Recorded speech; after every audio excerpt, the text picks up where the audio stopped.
Hello dear students, again Vinay is here to welcome you in the class of Physical Education and Sports Science। हम लोग कर रहे हैं PhD का DU का पेपर, दिल्ली यूनिवर्सिटी का जो रिसर्च का एग्जाम में आया था पेपर, वो पेपर हम लोग कर रहे हैं। उसमें 50 क्वेश्चंस आए थे माय डियर स्टूडेंट्स। उनमें से 25 क्वेश्चन हमने पिछली क्लास में किए थे। In this class we will complete the question number 26 up to 50। ठीक है, तो आज पूरा पेपर हम कंप्लीट कर लेंगे और इसकी पीडीएफ जो है वो आपको active community of India Telegram channel पे मिल जाएगी। ठीक है, ओके। जैसा कि हमने पहले उसमें कर लिया था, आज भी हम क्वेश्चन जो है वो उसी तरह से करेंगे, उसी फैशन में करेंगे जिस तरह से हम लोग करते चले आ रहे थे। ठीक है, जहां लगेगा कि बहुत ज्यादा मुझे एक्सप्लेन करना है, उस पूरे क्वेश्चंस के आंसर को हम लोग एक्सप्लेन करेंगे। जहां फैक्चुअल टाइप की इंफॉर्मेशन दी होगी हम लोग उसको करके जल्दी से आगे बढ़ जाएंगे, जिससे कि हमारा टाइम जाया ना हो। ठीक है, एक बात और, congratulation to all those students who have qualified for the UPTGT examination and rest of all my wish is to prepare for next coming examination like KBS, NBS, DSSB examination. तो हम लोग अभी से धीमे धीमे पढ़ाई शुरू करेंगे। यूजीसी नेट का तो एग्जाम हमें देना ही है, वो अब जल्दी से ही आपको नेक्स्ट मंथ में आने वाला है। ठीक है, दिवाली में आपके कई सारे दिन निकल जाएंगे, तो आप अपनी जितनी भी प्रिपरेशन है उसको पूरी तरह से रेडी रखें, जिससे कि आपको बिल्कुल भी टाइम आपका खराब नहीं हो। ठीक है, चलिए बेहतरीन। तो आज हम लोग शुरू करेंगे आज की क्लास। ठीक है, आज की क्लास के लिए जो 26 है, मतलब क्वेश्चन नंबर फर्स्ट है आज का। The innate learned ability to regulate the emotions typically associated with the positive mood and self-esteem। ये कह रहा है कि जो innate learned ability है रेगुलेट करने के लिए किसको, इमोशंस को, वो किसके साथ एसोसिएट होती है, किसके साथ जुड़ी हुई होती है, with the positive mood and self esteem. ठीक है, अब इस innate एबिलिटी को हम लोग किस नाम से बोलेंगे, मतलब किस बात से आप लोग इसको पहचान सकते हैं, जान सकते हैं। इसकी एक्चुअल में अगर मैं ये कहूँ शुद्ध हिंदी में, आप ये समझ लीजिए ये किसके साथ जुड़ा हुआ हो। ठीक है, चलिए, पर्सनैलिटी ट्रेट है ये, पर्सनैलिटी पैराडॉक्स है, रिलायंस है, या फिर आपकी इमोशनल इंटेलिजेंस। ठीक है, चलिए फटाफट जल्दी से आप आंसर करें। जो इनेट लर्नड एबिलिटी है टू रेगुलेट इमोशंस आपके, ठीक है, उसको हम लोग क्या बोलते हैं, associated with the positive mood and self esteem. ठीक है, या गुड। आप सिंपल सी एक बात इसमें आपको देखनी है, एक तो इनेट की बात हो रही है और इनेट लर्नड एबिलिटी की बात हो रही है। किसकी बात हो रही है, इनेट लर्नड एक्टिविटी, मतलब वो एक्टिविटी जिनको हम क्या करते हैं, जिनको हम लोग सीखते हैं। ठीक है, लर्नड एबिलिटी, और लर्नड एबिलिटी किसके साथ, ये बहुत अच्छी तरह से अगर आपने इस वर्ड को पकड़ लिया, पूरा का पूरा आंसर जो है वो आपका क्लियर हो जाएगा। ये इसी से, टू रेगुलेट इमोशंस और typically mood and self esteem. ये बहुत ज़्यादा मतलब आंसर को बहुत ज़्यादा डिफाइन नहीं करता, लेकिन अगर सिर्फ आप एक क्वेश्चन पकड़ पाएंगे ऊपर का, तो उसी क्वेश्चन से ये सारे के सारे आंसर्स आपके हो जाएंगे, सारे के सारे आंसर्स आपके निकल जाएंगे। ठीक है, करो फटाफट जल्दी से। फर्स्ट क्वेश्चन है इसलिए मैं आपको टाइम दे रहा हूँ ज़्यादा, वरना इसमें इतना ज़्यादा टाइम देने की ज़रूरत नहीं है। ठीक है, तो इसमें क्या हो जाएगा, आपका इमोशनल इंटेलिजेंस हो जाएगा। क्यों हो जाएगा, ये सीधी सी बात दी हुई है, इनेट लर्नड एबिलिटी की बात कर रहा है, और लर्नड एबिलिटी इसमें से किसी के साथ मैच नहीं करती। सिर्फ और सिर्फ ना ये पैराडॉक्स है, ना ये पर्सनैलिटी ट्रेट है, रिलायंस इसमें नहीं है। इमोशनल इंटेलिजेंस की बात हो रही है, और इंटेलिजेंस आपकी लर्न एक एबिलिटी है। ठीक है, तो इमोशनल इंटेलिजेंस इसका आंसर हो जाएगा। चलेंगे नेक्स्ट क्वेश्चन के साथ। ठीक है, अगला क्वेश्चन करेंगे हम लोग और समझेंगे बाकी सारी चीजें। ठीक है, which of the following factor does not affect to take the vertical velocity in long jump. मतलब अगर आप लॉन्ग जंप के प्लेयर हैं, आप लॉन्ग जंप कर रहे हैं, ठीक है, तो कौन कौन सी चीजें जो है वो आपके इसको अफेक्ट नहीं करेंगी, किसको, vertical velocity in long jump. ठीक है, यहाँ पे किसकी बात हो रही है, वर्टिकल वेलोसिटी की बात हो रही है। इस बात को आप जो है कंसिडर करेंगे। ठीक है, तो इसमें क्या है, मीन वर्टिकल फोर्स, ये यहाँ पे लिखना भूल गया हूँ मैं, ए बी सी और डी, इनमें से कौन सा आंसर होगा, तो मीन वर्टिकल फोर्स होगा, vertical acceleration path of mass centre, ठीक है, एथलीट का मास, और सेंटीपिटल फोर्स। बताइए जल्दी से। या बिल्कुल बिल्कुल बिल्कुल, which of the following factor does not affect to take off velocity, और वो वर्टिकल वेलोसिटी की बात हो रही है किसमें, लॉन्ग जंप में। ठीक है, तो क्या आंसर हो जाएगा इसका, सेंट्रीपिटल फोर्स। अब क्यों हो जाएगा, इस बात को आप लोग समझ लीजिए। मैंने कहा था कि जहां हमें समझाने की जरूरत पड़ेगी वहां हम लोग समझेंगे, और अदरवाइज जहां समझने की जरूरत नहीं है उसको हम लोग नहीं समझेंगे। मीन वर्टिकल फोर्स, अब आप ये समझिए कि यहाँ से कोई भी प्लेयर अगर वर्टिकल टेक ऑफ ले रहा है, ठीक है, ऊपर की तरफ टेक ऑफ ले रहा है, तो वर्टिकल फोर्स तो होगा ही होगा। ठीक है, देन वर्टिकल अगर फोर्स है, अगर हमें स्पीड के साथ ऊपर जाना है तो क्या होगा, वेलोसिटी चेंज होगी, और चेंज ऑफ वेलोसिटी को क्या बोलते हैं हम लोग, एक्सीलरेशन। ठीक है, तो ये आंसर भी ठीक है। एथलीट का मास, ऑफ कोर्स जैसे जैसे हम ऊपर की तरफ मूव करेंगे तो क्या होगा, हम लोग force against gravity F is equal to M G जो है वो आपका काम करेगा। तो मास जितना ज्यादा होगा उतना ही ज्यादा फोर्स हमें लगाना पड़ेगा, राइट। अब बात आती है लास्ट की, सेंट्रीपिटल फोर्स की। इस चीज को आप लोग समझें अच्छी तरह से, मैं आपको समझाने की कोशिश करूँ। ठीक है, देखिए जब कोई भी आपकी, if any object is moving on the circular path, आप गौर से इस कॉन्सेप्ट को समझ लीजिए, सर्कुलर पाथ, कोई भी ऑब्जेक्ट जो है वो कहाँ मूव कर रहा है, सर्कुलर पाथ पे। तो इस कंडीशन में क्या होगा, सर्कुलर पाथ पे फॉर एग्जांपल मैं आपको ड्रॉ कर देता हूं। ठीक है, ये देखिए, ये हो गया, ये आपका सेंटर हो गया मिड में। ठीक है, और ये मिड में आपका सेंटर है, और ये सेंटर के चारों ओर यहाँ पे एक ऑब्जेक्ट है वो मूव कर रहा है। ठीक है, अब क्या होगा, इस पे दो टाइप के फोर्स हमेशा काम करते हैं। नंबर एक, सेंट्रीपिटल फोर्स, और दूसरा होता है सेंट्रीफ्यूगल फोर्स। सेंट्रीपिटल फोर्स क्या करता है, ये टुवार्ड्स सेंटर काम करता है, और सेंट्रीफ्यूगल फोर्स जो होता है वो आउटवर्ड काम करता है। जब ये दोनों के दोनों किस में होते हैं, इक्विलिब्रियम में होते हैं, एक दूसरे को क्या करते हैं, बैलेंस करते हैं, तब हमारी बॉडी जो है वो मूव करती है सर्कुलर पाथ पे। ठीक है, तो यहाँ सर्कुलर पाथ की कोई बात नहीं हो रही है, इसलिए सेंट्रीपिटल फोर्स का कोई लेना देना नहीं है। तो ये आंसर क्या है आपका, ठीक हो जाएगा। ठीक है, इतनी सी बात, आई होप दैट कि आपको समझ में आ गई होगी। अब हम लोग चलेंगे दूसरे क्वेश्चन की तरफ, मतलब नेक्स्ट क्वेश्चन की तरफ, question number 28। Who develop the thematic appreciation test, the personality assessment device. Question इसमें दिया हुआ है, राइट। चलिए मैं इसको थोड़ा सा ठीक कर देता हूँ। ये thematic appreciation test, personality assessment device, इसमें क्या है, क्वेश्चन नंबर 1 की जो आईडी है, मतलब ए नंबर पे जो है वो है आपका हैथवे एंड मैकिन्ले ऑप्शन। ठीक है, दूसरा हेनरी ए, मुरे and क्रिस्टेनिया and Morgan.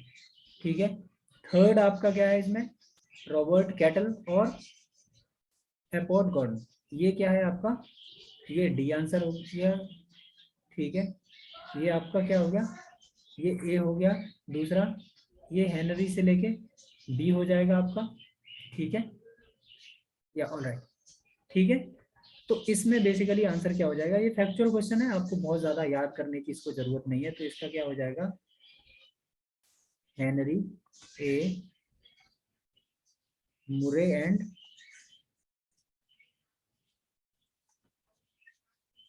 Christiana, De Morgan. ठीक है, चलिए इतनी सी बात आप याद रख लेंगे। चलेंगे क्वेश्चन नंबर, नेक्स्ट क्वेश्चन की तरफ, तो आंसर इसका करेक्ट हो जाएगा। ठीक है ना, okay, well nice. Any random thought or event that would tend to break an athlete concentration is। कह रहा है कि कोई भी रैंडम इवेंट ऐसा हो गया जिससे कि एथलीट की कंसंट्रेशन जो है वो क्या हो गई, वो आपकी खराब हो गई। मतलब अभी आप देखो, जैसे किसी गेम में कभी कभी कोई भी एथलीट रुक भी जाता है। जैसे फॉर एग्जांपल क्रिकेट में आप देखिए कि जो आपकी साइड स्क्रीन होती है उसके आसपास अगर कोई मूवमेंट होती है तो अक्सर क्या होता है, जो बैट्समैन होता है वो रुकने को बोलता है। ठीक है, यस ऑफ कोर्स। ठीक है, तो ये क्या है, इसको क्या बोलते हैं, अगर कोई भी इवेंट ऐसी हो that would tend to break the athlete concentration, वो कॉन्सेंट्रेशन को ब्रेक करते हैं, ठीक है। तो उसको हम लोग क्या बोलेंगे, जल्दी से आप आंसर दें फटाफट, फिर हम लोग इसके बारे में और बात करेंगे। तो ये क्या हो जाएगा, इसका बी आंसर सही हो जाएगा, कॉग्निटिव इंटरफेरेंस। कि किसी भी चीज में जब हम, जो हमारी कॉग्निटिविटी है उसमें अगर किसी का इंटरफेरेंस होगा, बाहर से कोई भी चीज आ रही है, तो उसको हम लोग बोलते हैं इंटरफेरेंस। बेसिकली अगर माइंड की चीजें हैं उनमें डिस्टर्बेंसेस को बहुत ज्यादा मतलब इंक्लूड नहीं किया जाता इंटरनली, ठीक है। एक्सटर्नली जो चीजें होती हैं वो इंटरफेरेंस होती हैं, ठीक है। चलिए क्वेश्चन नंबर नेक्स्ट देखेंगे। अब पॉजिटिव और the negative change in cognition affect physiology and behavior that will result in a shift in performance and outcome is called internalization, psychological momentum, self determination and integrated regulation। Sorry, चलिए आप answer करें फटाफट इसका। ए positive और negative change in cognition, कि आपके cognition में positive और नेगेटिव चेंज हो और वो अफेक्ट करे psychology and behavior that will result in a shift performance and outcome is called internalization, psychological momentum, self determination and integrated regulation। तो psychological momentum इसमें आंसर आपका करेक्ट हो जाएगा। चलेंगे नेक्स्ट क्वेश्चन की तरफ, question number 31। if the normal probability curve is positively skewed then means median mode are arranged। चलो इसका थोड़ा सा मैं आपको हिंट दूंगा, उसके बाद आप इस क्वेश्चन को करेंगे। वैसे आप लोग अपना लगाना शुरू करें, मैं जल्दी से आपको लिख देता हूँ। अब ये समझ लीजिए, ये एक कर्व है, ठीक है। ये क्या होता है, ये नॉर्मल डिस्ट्रीब्यूशन कर्व हो जाएगा। अरे ये क्यों गलत है? चलिए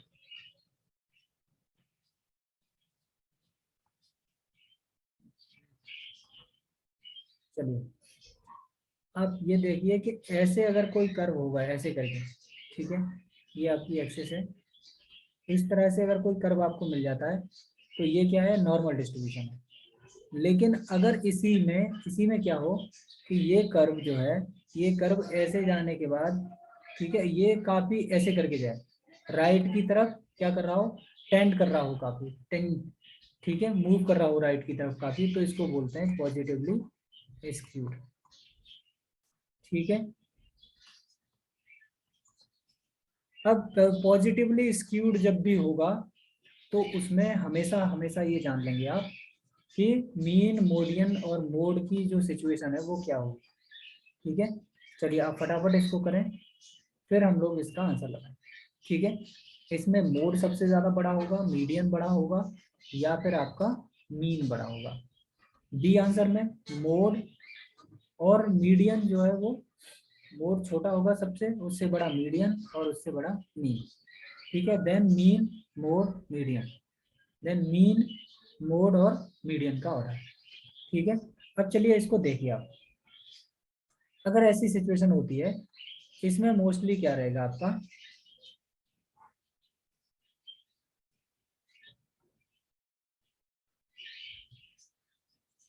ठीक है। अब इसमें देखिए जो मीन की वैल्यू है वो सबसे ज्यादा छोटी हो जाएगी, क्यों, चाहे आप पॉजिटिवली स्क्यूड हो या नेगेटिवली स्क्यूड हो, मीन की वैल्यू हमेशा क्या हो जाएगी, सबसे छोटी हो जाएगी, ठीक है। देन उसके बाद मॉडल वैल्यू आएगी, देन मीडियन की जो वैल्यू है वो सबसे ज्यादा होगी इसमें, ठीक है। चलिए अब चलेंगे अगले क्वेश्चन की तरफ, जानेंगे और बहुत सारे क्वेश्चंस के बारे में। विच of the following is not the theory of leadership in sports, universal behavioural theory, situation specific behavioural theory, Flanders contingency theory या फिर आपकी साइको एनालिटिक्स की थ्योरी। इनमें से कौन सी थ्योरी ऐसी है जो लीडरशिप की थ्योरी नहीं है। ये आसान है, एक ही आंसर से आपका सारे के सारे क्वेश्चन जो है वो सॉल्व हो जाएंगे इसमें। थोड़ा जल्दी से करें, हमारे पास बहुत सारे क्वेश्चन हैं, ठीक है। तो इसका आंसर क्या हो जाएगा, साइको एनालिसिस की थ्योरी। साइको एनालिसिस की थ्योरी बेसिकली बिहेवियरिज्म से आती है, ठीक है, और ये साइकोलॉजी से रिलेटेड है, बिहेवियर से रिलेटेड है, मतलब ये लीडरशिप इन स्पोर्ट्स से इनका कोई लेना देना नहीं, ठीक है, direct. Question number 33, the pre game meal in a solid liquid from should be consumed when before the game। ये कह रहा है कि आप सॉलिड या लिक्विड टाइप का कोई भी खाना जो है वो ले रहे हैं, ठीक है, और वो खाना जो है, वो खाना क्या है, आपको कितने टाइम मैक्सिमम पहले आप ले सकते हैं। ये ए हो गया, ये बी हो गया, ये सी, और ये आपका डी आंसर। ठीक है, क्या आप समझ पा रहे हैं कि अगर आपको सॉलिड या लिक्विड डाइट लेनी है तो वो डाइट आप प्री गेम, गेम से कितना टाइम पहले लेंगे, 2 से 4 घंटे पहले, 5-6 घंटे पहले, हाफ एन आवर बिफोर, और 8 एन आवर। ठीक है, तो अमूमन जो है खाने को लिक्विड या सॉलिड फॉर्म को, लिक्विड फॉर्म थोड़ा जल्दी हो जाती है, लेकिन सॉलिड फॉर्म को, क्योंकि इसमें दोनों चीज़ें दे दी हैं, लिक्विड और सॉलिड, ठीक है, तो यहाँ थोड़ी सी टाइम जो है वो एक्सटेंड हो जाएगा। तो ये कितने के साथ जाएंगे हम लोग, 2 से 4 घंटे पहले हमें लिक्विड या सॉलिड डाइट लेनी पड़ेगी, ठीक है, अदरवाइज हमें वोमिटिंग होने के चांसेस होंगे, ठीक है, और हमें प्रॉपर एनर्जी मिलेगी। The process which result in the transformation of glucose to lactate when the limited amount of oxygen are available is called. Limited amount में ऑक्सीजन मौजूद है, उस टाइप के सिस्टम को हम लोग क्या कहेंगे, एरोबिक ग्लाइकोलाइसिस बोलेंगे उसको, एटीपी पीसी एनर्जी सिस्टम बोलेंगे, ऑक्सीडेटिव एनर्जी सिस्टम बोलेंगे, या फास्फोजीन एनर्जी सिस्टम हम उसको बोलेंगे। क्वेश्चन पहले बहुत अच्छे से समझ लीजिए। The process in which the result into the transformation of glucose to lactate, हमें ग्लूकोज को लैक्टेट में चेंज करना है, ठीक है। मैंने पहले भी जब आपको ये पढ़ाया था तो आपको बहुत अच्छी तरह से बताया था कि ग्लूकोज जब भी लैक्टेट में चेंज होगा, राइट, तो लैक्टेट में चेंज कब होता है, जब ऑक्सीजन की कमी होती है, O2 की आपकी कमी होगी, लैक ऑफ ऑक्सीजन। इतनी सी बात आपको याद रखनी पड़ेगी, देन आप बड़ा आसानी से इसको लगा पाएंगे आंसर, ठीक है। राइट, जल्दी से आंसर करें, फटाफट से अगला क्वेश्चन करें, ठीक है। तो आंसर क्या हो जाएगा आपका, एनारोबिक ग्लाइकोलाइसिस। क्यों, क्योंकि जहां ऑक्सीजन यूज हो जाएगी वहां पर लैक्टेट फॉर्म नहीं होगा, राइट। जब हम सफिशिएंट अमाउंट में अगर ऑक्सीजन मौजूद है तो वहाँ लैक्टिक एसिड फॉर्मेशन नहीं होगी, ठीक है। चलिए आगे चलते हैं। हाँ, ग्लूकोज का हाफ कर दोगे तो फॉर्मूला आपका लैक्टेट का बन जाएगा, ठीक है। Which of the following is not the part of administration of a test, healthy and safety consideration, availability of equipments, standardisation of the test and availability of qualified testers. चलिए ये अच्छा question है और इसको आप करें फटाफट, और आप कर लेंगे इसको बहुत जल्दी। Which of the following is not the part of administration of the test, administration of the test जो है उसमें कौन सी चीजें नहीं आती है, ठीक है। हेल्थ एंड सेफ्टी कंसिडरेशन, ठीक है, ये ए आपका, B availability of equipment, C standardisation of the test, D है आपकी अवेलेबिलिटी ऑफ क्वालिफाइड टेस्टर्स। देखिए एडमिनिस्ट्रेशन की बात हो रही है, एडमिनिस्ट्रेशन में हेल्थ और सेफ्टी कंसिडरेशन करना पड़ेगा हमें, अवेलेबिलिटी ऑफ इक्विपमेंट, इक्विपमेंट अगर नहीं होंगे तो हमारा जो टेस्ट है वो कंडक्ट नहीं हो पाएगा, अवेलेबिलिटी ऑफ क्वालिफाइड टेस्टर भी होना जरूरी है, राइट। स्टैंडर्डाइजेशन ऑफ टेस्ट जो है ये पहले की प्रक्रिया है, ये बाद की प्रक्रिया नहीं है, कि जब हम क्या कर रहे हैं, टेस्ट को एडमिनिस्ट्रेट कर रहे हैं उस समय पे स्टैंडर्डाइजेशन ऑफ टेस्ट की कोई जरूरत नहीं होती है, इसको हम पहले ही स्टैंडर्डाइज करके रखते हैं, ठीक है। चलिए ये वाला क्वेश्चन है, इसको संभाल के लगाइए, बहुत सारे बच्चों ने ये क्वेश्चन पहले गलत किया है, ठीक है। What is the range of multiple correlation coefficient, multiple correlation coefficient, इसको आपने आंसर लगाना है। ये 0 to 1 होगा आपका, ठीक है, या -1 to 0, -1 से +1, या -2 से +2। जल्दी से आप फटाफट इसका आंसर करें। चलिए या एग्जैक्टली तो इसका आंसर क्या हो जाएगा, 0 से लेके 1 हो जाएगा। ये क्या होता है, ये मल्टीपल कोरिलेशन के केसेस में होता है, ठीक है। और जनरल कोरिलेशन के केस में अगर इसकी रेंज पूछता है तो क्या होती है, -1 से लेके +1 तक, ठीक है।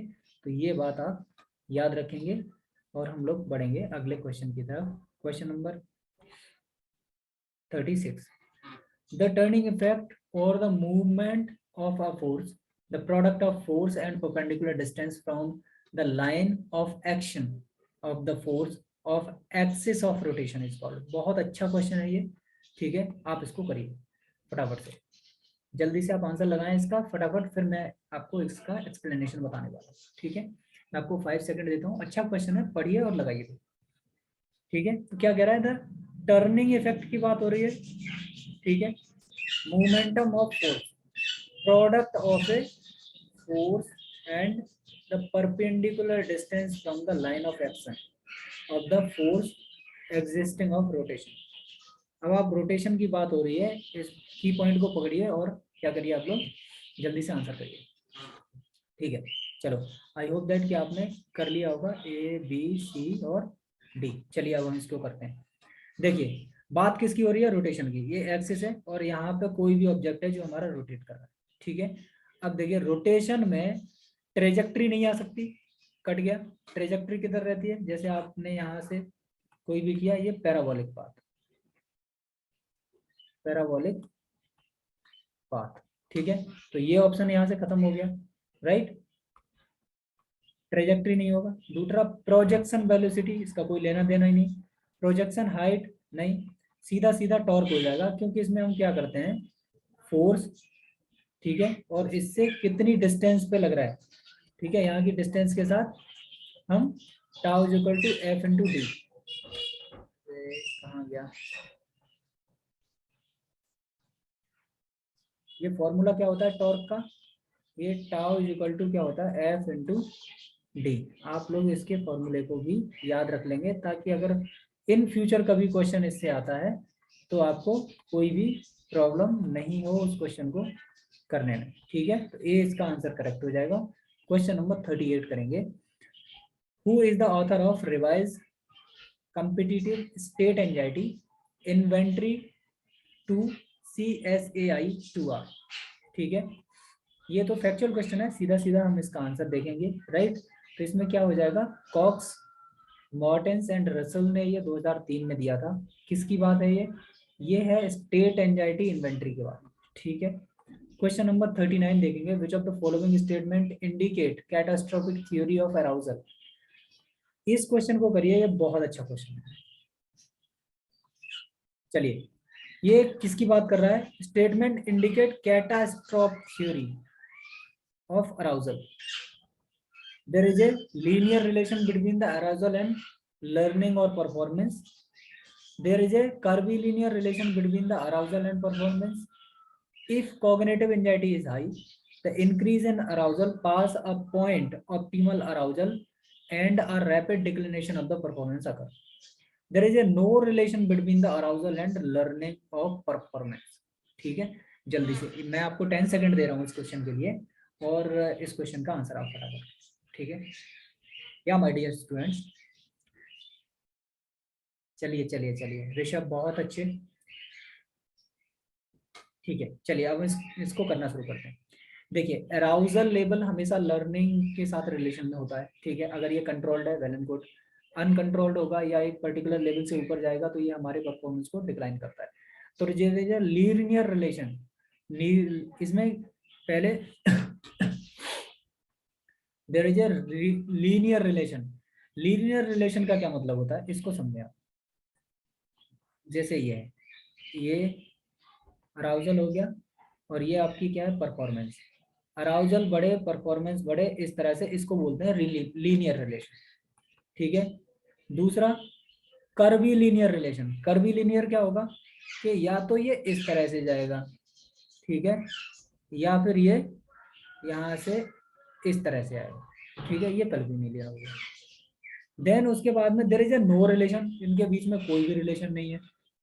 तीसरा क्या कह रहा है, ये कह रहा है there is a if the cognitive anxiety is high, increase arousal pass a point optimal arousal and rapid decline in the performance। इस तरह से इसका बनेगा, आप ग्राफ देखिए। ठीक है, ये अराउजल जैसे जैसे बढ़ रहा है बढ़ रहा है बढ़ रहा है, और फिर उसके बाद एक पर्टिकुलर पॉइंट पे पहुंचता है, जहां जैसे ही ये इसको क्रॉस करेगा, परफॉर्मेंस जो है वो आपकी, ये परफॉर्मेंस है, सॉरी ये परफॉर्मेंस है, ये अराउजल है, तो वो डिक्रीज करने लगी। ठीक है, ये क्या हो गया, ये आपकी पीक पॉइंट होगी, मतलब हाईएस्ट पॉइंट, या फिर ऑप्टिमल इसको बोलते हैं। क्या ये बात क्लियर है, चलिए डन, बहुत अच्छे।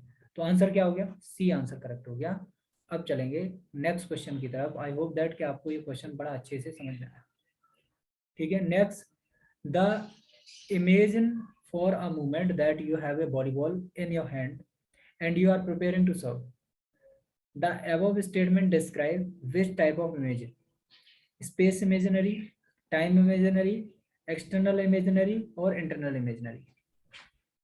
ठीक है, जल्दी से। ठीक है, चलिए, तो इसमें क्या हो जाएगा, इंटरनल इमेजिनरी, कि जब उसके हाथ में बॉल होती है तो वो इंटरनली इमेजिन करता है कि किस तरह से उसको सर्विस करनी है। ठीक है। क्वेश्चन नंबर 41 देखेंगे। Sorry, the benefits of detriments associated with the presence of interactive audience is called, क्या बोलते हैं, social facilitation, self presentation, self attention और सेल्फ हैंडीकैपिंग। बेनिफिट्स और benefits of the detriment associated with the presence of an interactive audience is called, किसी audience से आप बात कर रहे हैं और वो ऑडियंस क्या है, इंटरेक्टिव है। अब वो इंटरेक्टिव है तो इस टर्मिनोलॉजी को क्या कहा जाएगा, सोशल फैसिलिटेशन बोला जाएगा, सेल्फ प्रेजेंटेशन इसको बोला जाएगा, ठीक है, सेल्फ अटेंशन बोला जाएगा या हैंडीकैपिंग। ठीक है, तो क्या बोलेंगे इसको, सोशल फैसिलिटेशन। क्यों, क्योंकि वो आपको फैसिलिटेट करते हैं लर्निंग के लिए, वो फैसिलिटेट करते हैं कम्युनिकेशन के लिए। ठीक है, चलिए, प्रेजेंटेशन। प्रेजेंटेशन का मतलब ये है कि आप एक पर्टिकुलर ऑडियंस है उसके पास में गए, जैसे फॉर एग्जांपल आप एक लीडर हैं, ठीक है, एक नेता बोल सकते हो, आप गए, आपके पास ढेर सारी भीड़ है, आप मंच से बोलते रहे, लोग आपको सुनते रहे। ठीक है, there is no interaction between direct communication, interchange of ideas और not takes place in this case. ठीक है, तो in experimental research which of the following is variable can be completely control. जल्दी से देखिए इनमें से फटाफट। देखिए, इसमें सीधी सी बात है, कुछ भी मतलब इसमें नहीं करना आपको, सिंपल क्वेश्चन है, इससे सिंपल क्वेश्चन हो नहीं सकता। The experimental research which one of the following variable can be completely control. तो किसको कंट्रोल करते हैं, कंप्लीटली कंट्रोल सिर्फ हम इंडिपेंडेंट वेरिएबल को ही कर सकते हैं। ठीक है, तो वही आंसर आपका हो जाएगा, इंडिपेंडेंट वेरिएबल। इसमें कुछ, इसमें हार्ड एंड फास्ट रूल नहीं है, कुछ बताने की बहुत ज्यादा जरूरत नहीं है। ठीक है, चलिए इसको देखते हैं। The study took random sample of the students that ask them to choice their games, which type of study method is this. मतलब एक स्टडी इस तरह से की गई, रैंडम सैंपलिंग की गई, जिसमें स्टूडेंट से पूछा गया उनकी चॉइस ऑफ गेम के बारे में। तो ये जो है वो किस तरह का आपकी रिसर्च है या रिसर्च स्टडी का किस तरह का मेथड है ये। ठीक है, जिसमें हम डायरेक्टली पूछ लेते हैं उसको हम क्या बोलते हैं, ऑब्जर्वेशन मेथड। ठीक है, ऑब्जर्वेशन मेथड में भी कई सारे मेथड्स आते हैं। ठीक है, तो ये क्या है, एक तरह से डायरेक्ट ऑब्जर्वेशन आप इसको बोल सकते हैं। ठीक है, next question number 44, which of the following statement is true for the positive energy balance. ठीक है, अब इसको आप थोड़ा सा सही कर लेंगे, राइट। मैं सारे ऑप्शन इसको खोल देता हूँ आपके लिए, फिर उसके बाद आप थोड़ा सा देख लीजिए इसको। ये CE है, ठीक है, बैलेंस। ये आपका ए ऑप्शन है, B, C और D option. Caloric intake equal to the calorific expenditure, ये क्या कह रहा है, देखिए अच्छी तरह से इसको पढ़िए, कुछ इसमें बहुत ज्यादा नहीं दिया हुआ, थोड़ा सा दिमाग लगाएंगे पूरा आंसर है इसका। Which of the following statement is true for the positive energy balance? Positive में रखना है, calorie intake equal to the calorie expenditure. देखिए फटाफट काटते चलिए, calorie intake exceed the calorific expenditure, इसको काट नहीं सकते, रख लेते हैं। ठीक है, caloric expenditure exceed to caloric intake and caloric intake not considered. ठीक है, जल्दी से मैंने आपको कुछ हिंट दे दिए, आप इसका आंसर करें फटाफट। ठीक है, तो क्या हो जाएगा, कैलोरीफिक जो इनटेक है वो एक्सीड करे कैलोरीफिक एक्सपेंडिचर को। ठीक है, मतलब आपका जो इनटेक है वो ज्यादा होना चाहिए किससे, एक्सपेंडिचर को। ठीक है, तब आपका पॉजिटिव होगा। जैसे आपने 1000 कैलोरीज का खाना खाया है और आपने 1200 कैलोरी खत्म कर दी, तो ये नेगेटिव इनटेक है। ठीक है, अगर आपने जितना खाया उतना खर्च कर दिया तो वो क्या हो गया, आपका एक तरह से न्यूट्रल हो गया। और पॉजिटिव कब होगा, जितना खाया उससे थोड़ा कुछ कम खर्च किया। ठीक है, for walking running the greatest range of motion is occurred at transverse plane, transfrontal plane, longitudinal axis या फिर सजाइटल प्लेन। अभी देखिए इसमें किसकी बात हो रही है, sagittal plane, longitudinal axis transfrontal plane and transverse plane. हम किसकी बात कर रहे हैं इसको पहले गौर से समझ लें, ठीक है। चलिए चलिए चलिए, बहुत अच्छे, शाबाश। इस बार आंसर जो है वो बहुत बहुत अच्छे हैं, ठीक है। अब इसमें देखें किस तरह से है ये। ट्रांसो प्लेन ये सारे के सारे कट जाएंगे, सजाइडल प्लेन ही आंसर होगा। मैं इसको एक्सप्लेन कर दे रहा हूँ कैसे, ठीक है। अभी देखो मैंने आपको एक फॉर्मूला बताया था DSLR, ठीक है। जो सजाइडल प्लेन है वो क्या करता है, लेफ्ट और राइट में डिवाइड करता है। अब ये फॉर एग्जांपल ये मान लीजिए ये क्या है, ये आपकी बॉडी है, ठीक है। ये आपके हाथ वाथ जो कुछ भी इधर हो गए, ठीक है, पैर हो गए ये आपके। अब मैं बॉडी को ऐसे डिवाइड कर देता हूँ, ठीक है। तो यही प्लेन तो होता है हमारा, क्या ये प्लेन नहीं होता है हमारा सजाइटल प्लेन? तो जितनी वॉकिंग रनिंग जितनी भी ये इवेंट होंगे तो सारे के सारे सजाइटल प्लेन में नहीं होंगे क्या? तो सजाइटल प्लेन इसका आंसर हो जाएगा, ठीक है। क्वेश्चन नंबर 46 देखेंगे। Reflect the total fat percentage in the women's which reach for the sides that measure the skin fold, ठीक है। अब देखिए तीनों को, ये कह रहा है reflect the total fat percentage in the women which of the side are measured by skin fold। मतलब हमें ये देखना है कि वीमेंस में कितना फैट है, ठीक है। तो कौन सी साइड्स हैं जहां पे हमें स्किन फोल्ड कैलिपर से मेजरमेंट लेना चाहिए? Tricep, abdominal, thigh, thigh, abdominal और सुप्राइलियम, ठीक है। बाइसेप, ट्राइसेप और थाई, ट्राइसेप, सुप्राइलियम और थाई। तो डी आंसर इसमें क्या हो जाएगा आपका, करेक्ट हो जाएगा। हम लोग ट्राइसेप पे लेते हैं, मतलब आपके हाथ की जो पीछे की साइड है यहाँ पे, ठीक है। और सुप्राइलियम, ठीक है, इधर यहाँ आपके नेवल पॉइंट के साइड में, ठीक। देन आप क्या कर रहे हैं, थाई। इसकी स्पेलिंग थाई की ये हो गई है, इसको करेक्ट कर लीजिएगा। देन क्वेश्चन नंबर 47 देखेंगे। Which of the following statement is not true for oxidative energy system? चलिए फटाफट अब जल्दी से देखिए। Energy yield for the fat oxidation is much higher than the energy for the carbohydrate oxidation. Oxidation system yields less energy than ATP PCR system. Oxidative system जो है वो कम एनर्जी यील्ड करता है, किससे? एटीपी पीसीआर सिस्टम से। Protein oxidation is more complex because of presence of nitrogen. Muscle oxidative capacity depend on their oxidative enzyme level. Question को पढ़ें, आंसर करें, then we will get to know the right answer, ठीक है।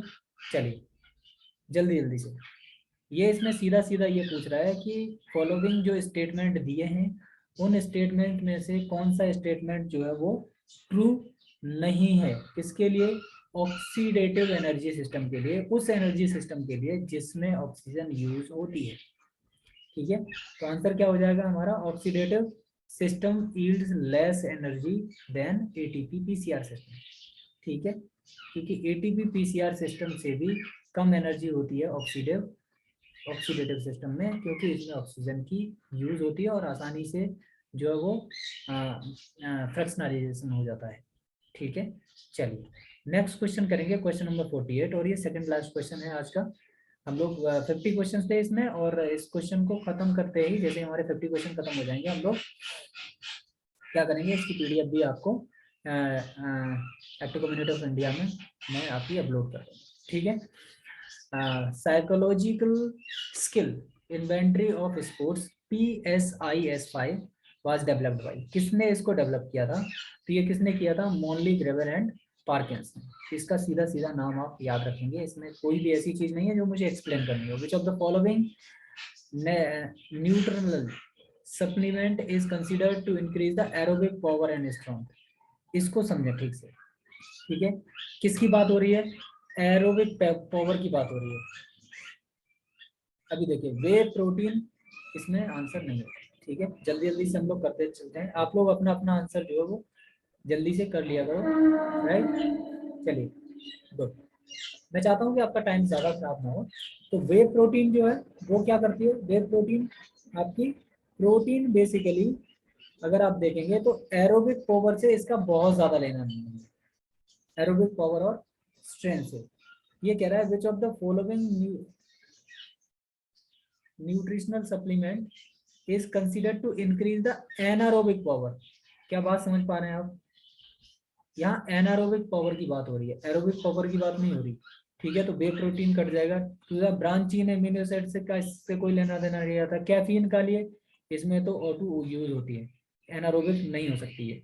ठीक है, concentration में भी काफी हेल्प करती है। तो ये क्या हो जाएगा आपका क्रेटिन। ठीक है, क्रेटिन जब आप क्रेब साइकिल पढ़ेंगे तो आप बड़ा आसानी से उसको देख सकते हैं कि उसका इससे लेना देना नहीं है। ठीक है, तो क्रेटिन आपका आंसर हो जाएगा। या बिल्कुल बात सही है, क्रेटिन जो है वो हेल्प करता है एटीपी को फिर से, एडीपी को फिर दोबारा से एटीपी में कन्वर्ट करने में। ठीक है, बहुत अच्छे।